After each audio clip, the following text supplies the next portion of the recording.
Hello guys, welcome back to 1878 Blues. This is the match preview for Bournemouth v Everton on Saturday at 3 o'clock. Just before I do this match preview, if you can like, comment, subscribe, it massively helps.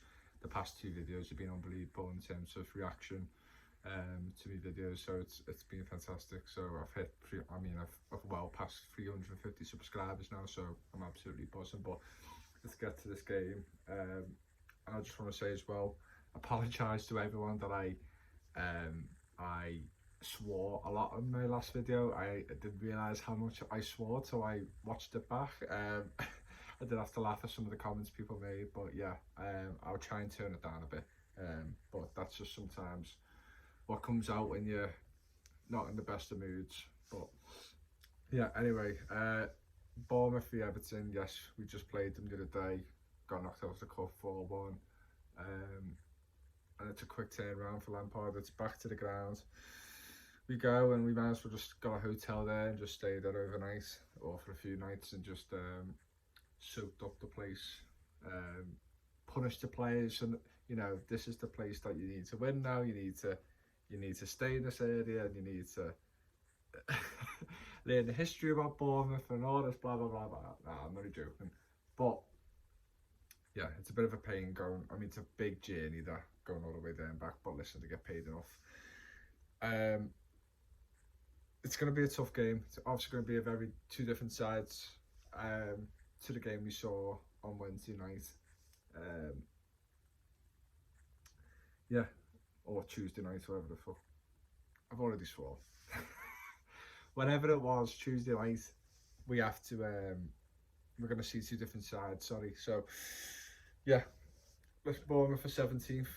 I don't think Bournemouth have been too bad. I think obviously they've had the change of the manager, Scott Parker, getting replaced by Gary O'Neill. I'm not too sure if Gary O'Neill's the permanent manager. I'm not too sure, but yeah, they've been very inconsistent, but they're new to this league.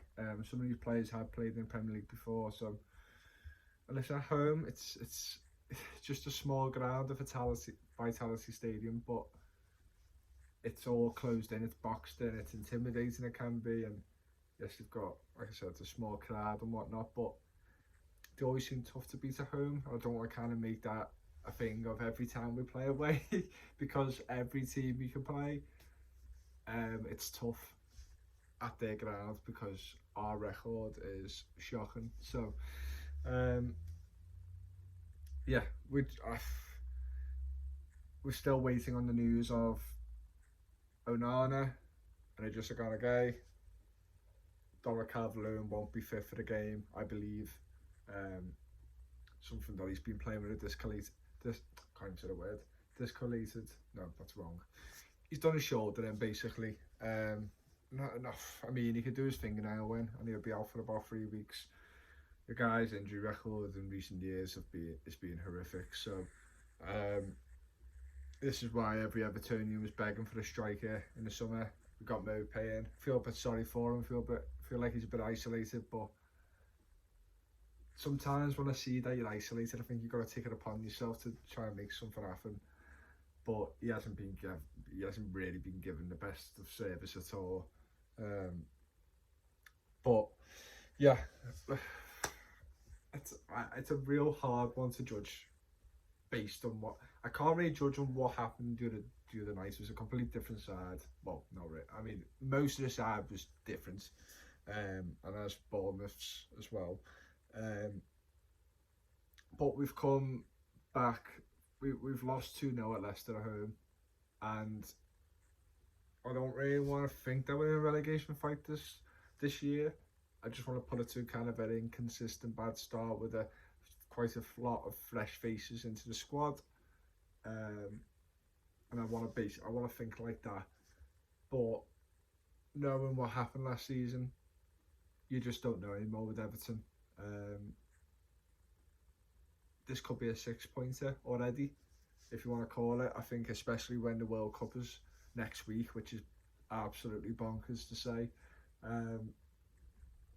It's a 6-pointer because you go into this and then you don't have a game till December. And yes, you still have a certain amount of games, which would have been probably in November if the World Cup wasn't on. But December, very close to January, it starts to get that pressure point then, and then there's going to be a lot of games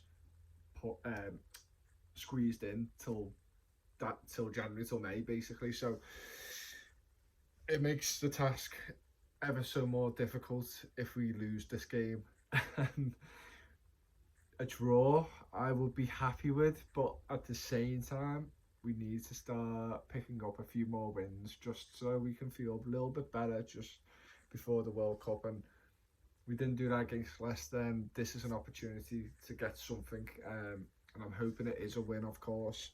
A big win then will be 17 points, then you nearly hit the halfway point of getting 40 points, and you haven't hit halfway through the season yet, so you can feel a bit optimistic that we won't be going through a relegation fight. It'll be just a measly mid-table finish, which is something for us as like Champions League right now, a Champions League place right now. That's what it's going to feel like, because the state we're in and the transition we're in, and getting used to a manager who potentially could be having having stats that are in line with other managers who have been sacked in the past. But this, we're in that situation where you want to, get out and change again, but we can't. And I hope Lampard doesn't get to that situation, because not just the fans, but he did have his part in saving us last season, and it was a very tough job, and he had so much against him, and he proved everyone wrong, and I'm buzzing for him, and I kind of want to wish good things for him. But we'll have to see how it goes down the line. But the only difference with us and some other club who would stick with a manager for a few years, if you go down, you go down. We've been down in the past. We haven't been down in 70 something years or whatever it is. It'll be the worst thing ever, and thinking that you've got a new stadium on the way, the embarrassment of that. So it's a tough one if things start not going well for Lampard. But Bournemouth is a tough test regardless. There's no given right that we should go into this game thinking that we could win. I think a lot of people thought I was basically really slating Bournemouth, but I thought, well, Bournemouth kind of the second team as well. Some of them players have not played just like us, to be honest, but we should be looking at ourselves well bigger than Bournemouth, and we are when you look at the grand scheme of things. But in this current climate and situation, we're not. We're very, very level parts of them. I think they're only a few places or a place behind us. I can't even remember where we're sat anymore. We seem to change every week our position in the table, and yeah. All I'm looking at is not even looking at the table, because it's always tight at this start of the season. I'm just looking at the points and just get as many points as you can. But like last season, we lost a lot of games and then draw a lot of games, so I'll take a draw with this. But I think the lineup's going to be very different. Kind of what we've been normally playing anyway. I don't think we have much choice. I think there could be a call for Stanley Mills to make the squad. I think Gordon needs to be dropped again. I can't bear to watch him anymore. Don't want to keep singling him out, but I'll have Pickford, Patterson. I know Patterson was a fault for the fourth goal. Yes, I've watched the goals. Possibly the worst goals I think I've ever seen in my life conceded by Everton in a competitive game. It was a joke. Not the first one, just a fluke of a goal, but the last three, I mean, especially second. Oh my god! I don't want to get into it. It gets me angry, and I'll start swearing again. But yeah, I'll go with Pickford, Patterson, obviously Cody and Tarkowski and Michalenko, who's been doing really well this month. I feel. I sound like Usyk then. I feel.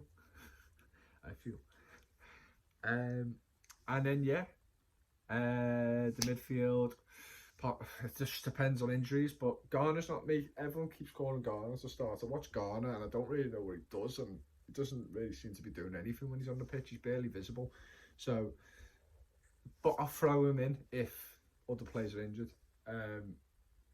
It's really hard for me to actually kind of think of a three, but Iwobi's going to be in there. Um,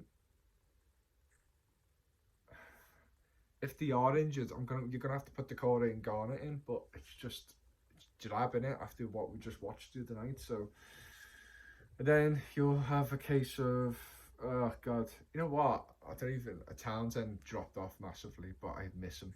It's just someone different, a different option to the three we have who are wingers. You know, McNeil, Graham, Gordon. They're just not doing enough, and I just want someone else to come in and just be different. And Townsend's different, and I still have no idea when this guy's coming back. I feel like he's been out for about 12 years. But yeah, we'll have to see. We'll have to see. But I think it's going to be. I think he's going to. Oh, I think he's going to pick McNeil and Gray. Gray at least scored in the game. A very good goal as well. Didn't deflect, like I said in my video. And yeah, he's going to stick Mopay in top. And there's going to be a point where I feel like, well, if it's not working for Mopay and you want someone to hold up the ball at least, Rondon is not too bad at doing that. He doesn't really provide anything else, but he's just a bit different and he's a bit more of a physical presence. So maybe he might have to take a risk and put Rondon straight up the front. It just can't get any worse, can it? Can't get any worse. Get Brendan Diaz in the in January, and I'll be made up. I mean, his goal against West Ham, ridiculous. His penalty, brilliant penalty as well, and just looks like a class player. Too good for the league, and one of the players I wanted in the summer and we didn't get. We didn't want to prepare to pay a bit more for. I think players like that, young, potential, English as well, knows the leagues, you know what I mean, the English game. It's got a really good scoring records, just looks very different to our other strikers we have available, and yeah, we should get him in. But yeah, to a score prediction.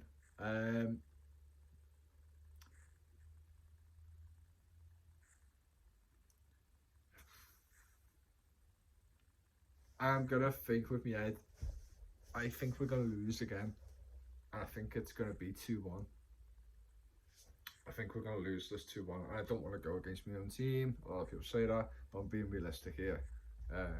If my heart, I'm hoping for a win or, you know, a draw.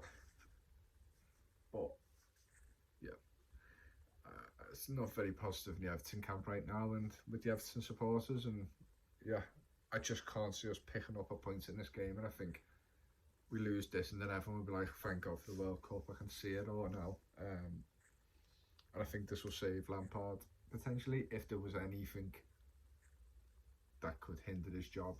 I think the World Cup's saving him. But yeah, that's my match preview anyway. I'll do my match reaction tomorrow, tomorrow, Saturday, after I finish work. And yeah, I'll see you all then. Bye.